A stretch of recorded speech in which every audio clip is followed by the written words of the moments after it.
So good morning guys. तो चलिए start करते हैं आज के यानी कि 26 नवंबर के इंपॉर्टेंट करंट अफेयर्स को। देखिए पहला प्रश्न क्या है। अभी हाल ही में स्वीडन की पहली महिला प्रधानमंत्री कौन बनी थी?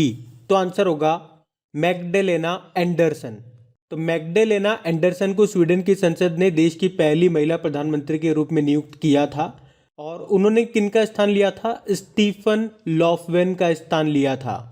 अब मैंने प्रश्न में ऐसा क्यों लिखा कि स्वीडन की पहली महिला प्रधानमंत्री ये बनी थी? क्योंकि प्रधानमंत्री बनने के कुछ घंटों के अंदर ही इन्होंने इस्तीफा दे दिया। इस्तीफा क्यों दे दिया? क्योंकि उनकी सरकार ने बहुमत खो दिया। लेकिन स्वीडन की पहली महिला प्रधानमंत्री का ठप्पा तो इनके नाम पे लग चुका है। इनका नाम है मैग्डेलेना एंडरसन। बाकी नजला बोदेन ये ट्यूनीशिया की पहली महिला प्रधानमंत्री बनी। मार्था कूम केन्या की पहली महिला चीफ जस्टिस बनी थी और सामिया सुलूहू हसन तंजानिया की पहली महिला प्रेसिडेंट बनी थी। यहाँ पे बात स्वीडन की है तो ये रहा मैप में स्वीडन। कैपिटल होती है स्टॉकहोम, करेंसी चलती है स्वीडिश क्रोना। और आपको पता है जितने भी आपके नोबेल पुरस्कार है कहाँ पे दिए जाते हैं? स्टॉकहोम स्वीडन में, केवल एक को छोड़ के, शांति का, पीस का जो नोबेल पुरस्कार है वो दिया जाता है नॉर्वे ऑस्लो में। ये ध्यान रखना। बढ़ते आगे। फिर बताइए अभी हाल ही में किसने दुनिया का पहला डार्ट मिशन लॉन्च किया? तो आंसर होगा नासा।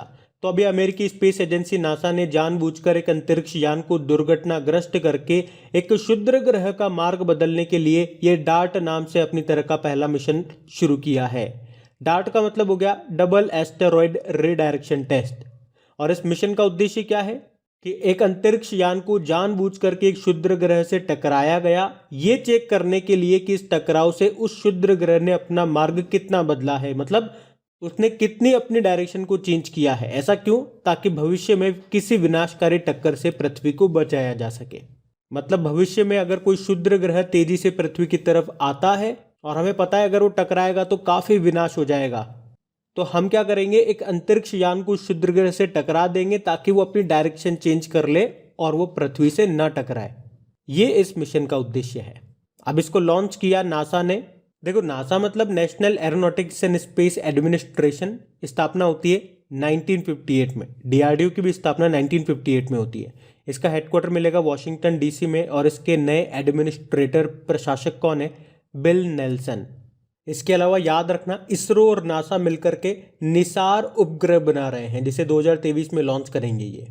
और इसी तरह से नासा कनाडा की स्पेस एजेंसी के साथ मिलकर के सुपर बिट यानी कि super pressure balloon imaging telescope नाम से एक टेलीस्कोप का निर्माण भी कर रहा है, जिसे फुटबॉल स्टेडियम के आकार के हीलियम बलून के साथ ऊपर भेजा जाएगा। नासा 2023 में चंद्रमा पर अपने पहले मोबाइल रोबोट को भेजेगा जिसका नाम है वाइपर। अच्छा बताओ, नासा के परसेप्स रोवर को मंगल पर उतारने में किस भारतीय वैज्ञानिक ने मदद की थी? तो आंसर होगा स्वाति मोहन ने। और नासा ने मंगल ग्रह पर ऑक्सीजन भी बनाया और उस तकनीक का नाम क्या है? तो आंसर होगा मॉक्सी, MOXIE। और नासा ने मंगल ग्रह पर एक हेलीकॉप्टर भी उड़ाया था जिसका नाम था इंजीन्यूटी। तो ये सारे पॉइंट ध्यान रखना। बढ़ते आगे। अच्छा फिर बताइए अभी हाल ही में नाइटहुड ऑफ पार्ट गुल्फा इस सम्मान से सम्मानित होने वाले पहले भारतीय कौन बने हैं? तो आंसर होगा सोहन रॉय। तो अभी केरल के डॉक्टर SK सोहन रॉय ये केरल के हैं और एरीज ग्रुप ऑफ कंपनीज के संस्थापक हैं। और अभी इन्हें फिल्मों में उनके मानवीय और पर्यावरण संरक्षण प्रयासों के लिए इस नाइटहुड ऑफ आर्ट गुल्फा सम्मान से सम्मानित किया गया। ये सम्मान पाने वाले ये पहले भारतीय भी बन गए हैं, इसलिए इनका नाम इंपॉर्टेंट है। बाकी डॉक्टर राजीव निगम 2022 के जोसेफ कुशमैन अवार्ड इन्होंने जीता था। डॉक्टर रणदीप गुलेरिया 22वां लाल बहादुर शास्त्री पुरस्कार जीता था। और साइरस पूनावाला लोकमान्य तिलक राष्ट्रीय पुरस्कार इन्होंने जीता था। तो ये नाम भी ध्यान रखना। पढ़ते आगे। फिर बताइए अभी हाल ही में जारी सतत विकास लक्ष्य यानी कि सस्टेनेबल डेवलपमेंट गोल्स शहरी सूचकांक और डैशबोर्ड 2021-22 में कौन सा शहर टॉप पे रहा? तो आंसर होगा शिमला।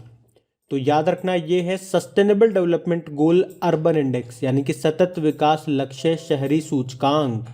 और ये इंडेक्स इसलिए इंपॉर्टेंट है क्योंकि ये पहली बार स्टार्ट हुआ और इसे भारत ने जर्मनी की सहायता से शुरू किया। अभी इसे नीति आयोग ने जारी किया और इसमें पहले स्थान पर रहा शिमला, दूसरे स्थान पर कोयम्बटूर और तीसरे स्थान पर रहा चंडीगढ़। और सबसे नीचे रहा झारखंड का धनबाद। अच्छा, यहाँ पे पहले स्थान पे और सबसे आखिरी स्थान पे रहने का क्या मतलब है? पहले स्थान पे रहने का मतलब है कि वो 2030 के सस्टेनेबल डेवलपमेंट गोल के लक्ष्यों को हासिल करने के करीब है। कितने सस्टेनेबल डेवलपमेंट गोल्स हैं, सतत विकास लक्ष्य हैं? तो 17 है। और कब तक पूरा करना है, कब तक का लक्ष्य है? 2030 तक का। अब यहाँ पे बात नीति आयोग की है, क्योंकि इसे नीति आयोग ने जारी किया। देखो नीति आयोग जिसे पहले योजना आयोग के नीति आयोग जिसे योजना आयोग की जगह पे लाया गया था 2015 में। फुल फॉर्म होती है national institute for transforming India. इसके अध्यक्ष होते हैं भारत के प्रधानमंत्री यानी कि वर्तमान में नरेंद्र मोदी, उपाध्यक्ष राजीव कुमार और सीईओ अमिताभ कांत। नीति आयोग ने अभी शून्य कार्यक्रम भी शुरू किया था इलेक्ट्रिक व्हीकल के बारे में जागरूकता के लिए। और इसी तरह से आपको याद होगा यूनाइटेड नेशन ने भी सस्टेनेबल डेवलपमेंट गोल इंडेक्स जारी किया था, जिसमें टॉप पे रहा था फिनलैंड और भारत 120वें स्थान पे था। और कुछ समय पहले नीति आयोग ने नॉर्थ ईस्ट रीजन के लिए सस्टेनेबल डेवलपमेंट गोल इंडेक्स 2021-22 को जारी किया था और उसमें सिक्किम का पूर्वी सिक्किम जिला टॉप पे रहा था। नीति आयोग ने सुरक्षित हम सुरक्षित तुम अभियान भी शुरू किया था और व्यक्तिगत संगठनों से मिलने वाली सहायता को ट्रैक करने के लिए नीति आयोग ने कोव एड पोर्टल को स्थापित किया था। तो ये पॉइंट भी ध्यान रखना। बढ़ते आगे। फिर बताइए 49वें अंतर्राष्ट्रीय एमी पुरस्कार 2021 में किसे सर्वश्रेष्ठ अभिनेता का पुरस्कार दिया गया? तो आंसर होगा डेविड टेनेंट को। अच्छा, पहला प्रश्न तो एक यहाँ पे ये भी बन जाता है कि ये एमी अवार्ड्स किस क्षेत्र में दिए जाते हैं? टेलीविजन के क्षेत्र में। और एक होता है ग्रैमी अवार्ड, वो संगीत का होता है, संगीत के क्षेत्र में दिए जाते हैं। और ये कौन से नंबर का है? 49 नंबर का है। कहाँ पे दिए गए? न्यूयॉर्क यूएसए में। और बात करें अगर इसमें बेस्ट एक्टर का अवार्ड किसे मिला? डेविड टेनेंट को, ये यूके से है। जबकि बेस्ट एक्ट्रेस का अवार्ड मिला हेले स्क्वायर को, ये भी यूके से है।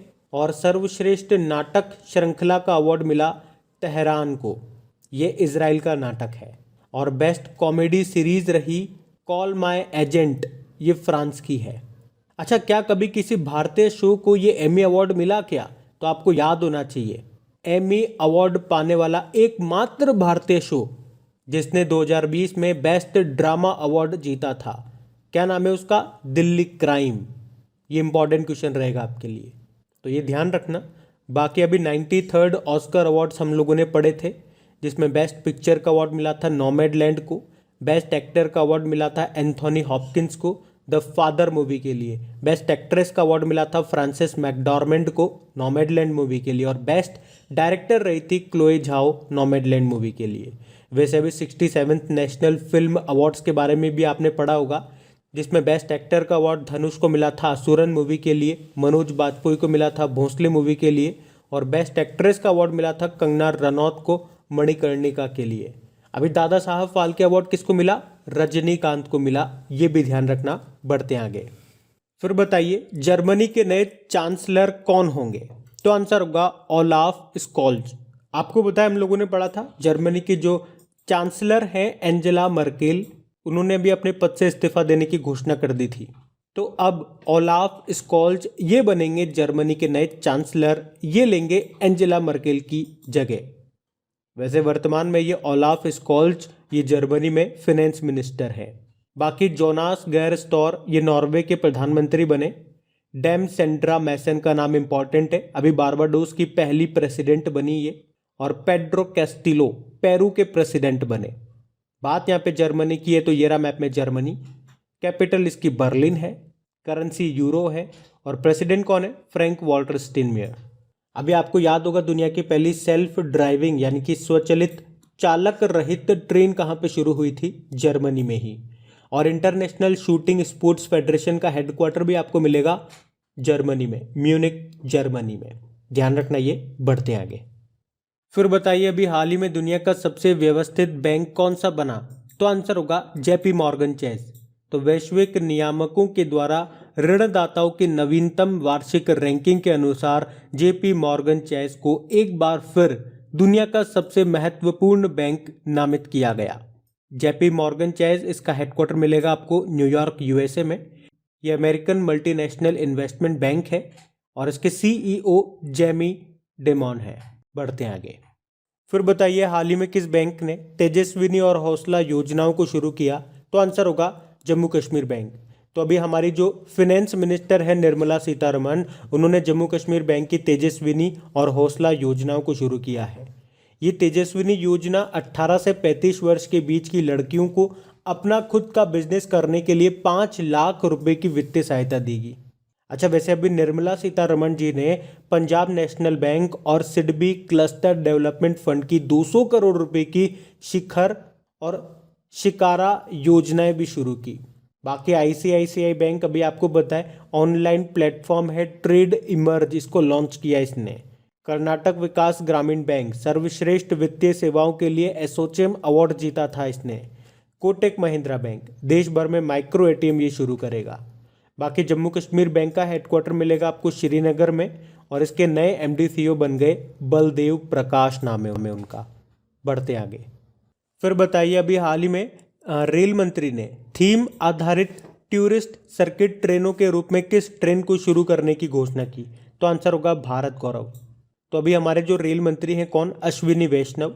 उन्होंने पर्यटन को बढ़ावा देने के लिए एक नई ट्रेन शुरू की है जिसका नाम रखा है भारत गौरव।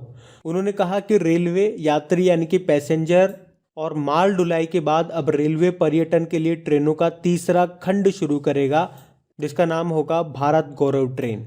ये थीम बेस्ड ट्रेन होगी, ये ध्यान रखना, जिसके जरिए देश के अलग अलग राज्यों के पर्यटन स्थलों को बढ़ावा मिलेगा। जैसे कि सिख संस्कृति के महत्वपूर्ण स्थानों को कवर करने के लिए गुरु कृपा ट्रेन चलेगी।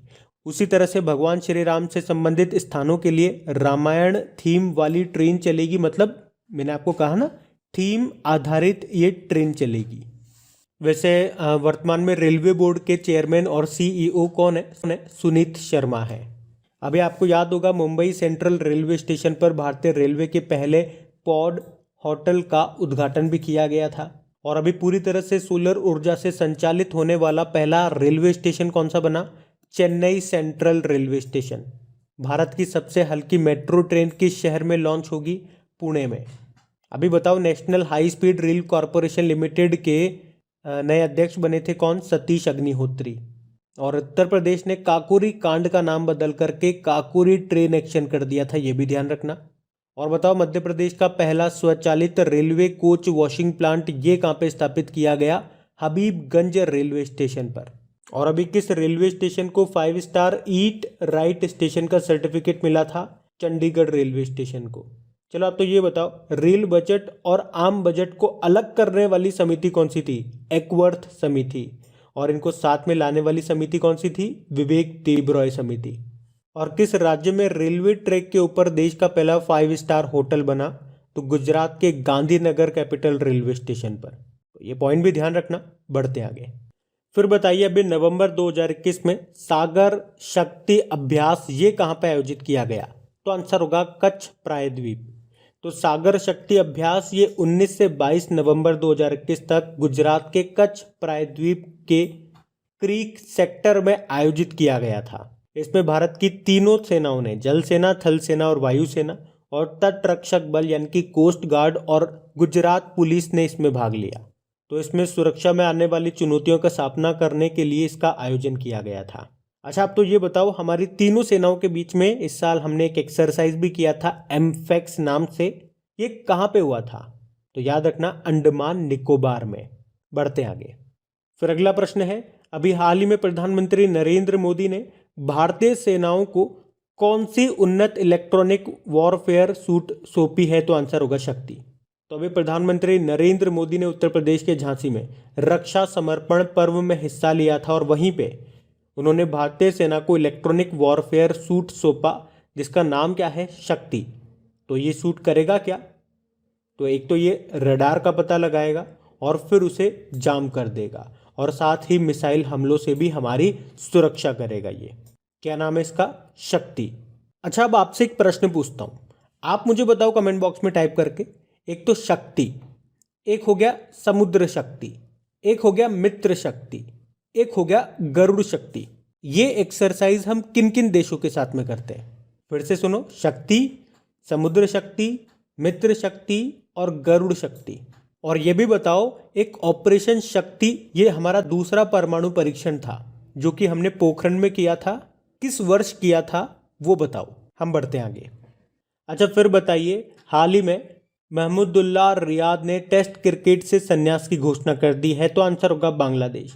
तो बांग्लादेश के बल्लेबाज है यह महमूदुल्लाह रियाद, जिन्होंने 12 वर्ष के करियर के बाद टेस्ट क्रिकेट से संन्यास की घोषणा कर दी है। अब ये बांग्लादेश के हैं, तो ये रहा मैप में बांग्लादेश। देखो बांग्लादेश की कैपिटल ढाका हो गई और ढाका में ही बिम्स्टेक का हेडक्वार्टर आपको मिलेगा। करेंसी इसकी टका है। प्रधानमंत्री कौन है? शेख हसीना है और प्रेसिडेंट है अब्दुल हामिद। और यहाँ के जो प्रधानमंत्री हैं शेख हसीना, अभी उन्होंने sustainable development goal progress award जीता था। और बांग्लादेश के मोहम्मद यूनुस, इन्हें ओलंपिक लॉरेल पुरस्कार मिला था। अभी बांग्लादेश ने जोगाजोग नाम से एक सोशल मीडिया प्लेटफॉर्म भी डेवलप किया था फेसबुक के विकल्प के रूप में। उसी तरह से व्हाट्सएप के विकल्प के रूप में अल्पन नाम से एक एप्लीकेशन भी ये बना रहा है। अभी बांग्लादेश ने शांतिर अग्रो सेना 2021 अभ्यास का आयोजन किया था, जिसमें भारत ने, भूटान ने, श्रीलंकाओं की सेनाओं ने पार्टिसिपेट किया था। उसके अलावा यूनेस्को ने रचनात्मक अर्थव्यवस्था के क्षेत्र में 2021 से शेख मुजीबुर रहमान के नाम पर एक अंतर्राष्ट्रीय पुरस्कार शुरू करने की भी घोषणा की थी। बांग्लादेश के पहले राष्ट्रपति थे ये शेख मुजीबुर रहमान। और बांग्लादेश के शहादत रहमान का नाम भी याद रखना, इन्होंने अंतर्राष्ट्रीय बाल शांति पुरस्कार भी जीता था। बांग्लादेश के साथ हमने बोंगो सागर नाम का एक अभ्यास भी किया था। मेनामती मैत्री अभ्यास भी करते हैं और संप्रीति अभ्यास भी हम करते हैं बांग्लादेश के साथ में। तो अब बात करेंगे कल के वीडियो में पूछे गए प्रश्न के उत्तर की। तो कल के वीडियो में आपसे पूछा गया था कि अभी किसने Tata literature life time achievement award जीता, तो आंसर होगा अनीता देसाई ने। आप सभी ने प्रश्न का बिल्कुल सही उत्तर दिया। और गाइज, अगर सेशन अच्छा लगा है, हेल्पफुल लगा है, तो प्लीज़ वीडियो को लाइक करके अपने दोस्तों के साथ में शेयर ज़रूर करना। जो भी आपका स्टडी ग्रुप हो गया व्हाट्सएप पे, फेसबुक पे, वहाँ पे एक बार वीडियो के लिंक को शेयर ज़रूर कर देना। और इन सभी क्वेश्चन का क्विज आपको मिल जाएगा ताकि आप इनकी प्रैक्टिस कर सको। कहाँ पे मिलेगी क्विज? आपकी क्रेक एग्जाम एप्लीकेशन पे, जहाँ पे इसकी PDF भी आपको मिल जाएगी। एप्लीकेशन, उसका लिंक आपको नीचे डिस्क्रिप्शन में मिल जाएगा। और इस साल के जितने भी टॉपिक वाइज आपकी जो क्विज हैं वो भी आपको वहाँ पे अवेलेबल हो जाएगी, तो वहाँ पे आप इसको चेक करना, काफ़ी कुछ आपको वहाँ पे मिलेगा। तो आज के लिए बस इतना ही। Thank you.